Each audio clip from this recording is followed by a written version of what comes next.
All right, this is the 5.3 liter Chevy V8. This is a 2007 Chevy Suburban.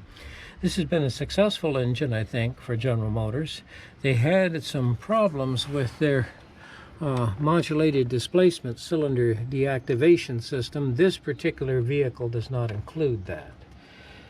Here I have the aluminum block and the aluminum heads. So both aluminum block and aluminum heads on this model year. And as we look, we see the main Serpentine Belt. This is a brand new belt. And of course I have the tensioner and the idler. And of course anytime you replace the belt, give these a good spin just to make sure they're not having a problem with their ball bearing. And of course a good thing to grab this water pump pulley, give it a good pull back and forth, make sure it's not loose, and a good spin. Make sure I don't have any sounds coming from the bearing.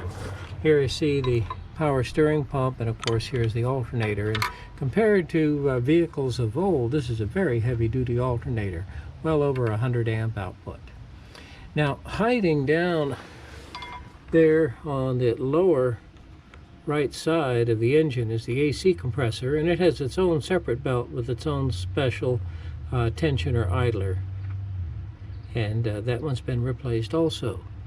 Now this is a mass airflow system, meaning of course we have a mass airflow meter, and here the air is entering through the air cleaner, measured by the mass airflow meter, and that way our powertrain control module can proportion the correct quantity of fuel. If I lose the mass airflow meter, you'll notice I do have a map sensor right up there on the top of the intake manifold, and that's the manifold absolute pressure sensor. So we went ahead and gave this vehicle a quick little tune-up as far as replacing the 8 spark plugs, and these probably only replaced every 100,000 miles. These are these iridium plugs. I did have a little issue with a crankcase ventilation hose, which we replaced with a length of high-quality fuel line that should last for a long time. Engine runs smooth, it's ready to go. Everything's good, and his customer should be happy with their vehicle. Okay, here we are with our 2007 Chevy Suburban with a 5.3 liter V8. We've cleared all our fault codes. Everything looks good. Idle's nice and smooth. Had little problems with the rear window. Oftentimes on these switches, when you're using Armor All or some type of vinyl treatment, is that it can get down in the switch mechanism. And actually what it is it's just a touchpad.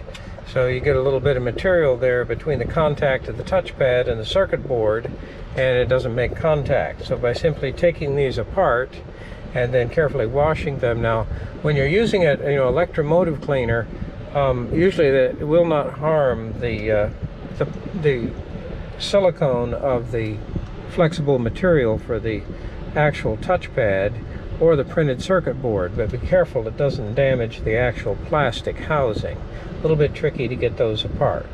Here we fixed the one here in the back, no problem, it's working just fine. Okay, so we're ready to turn this over to the customer. We're all done.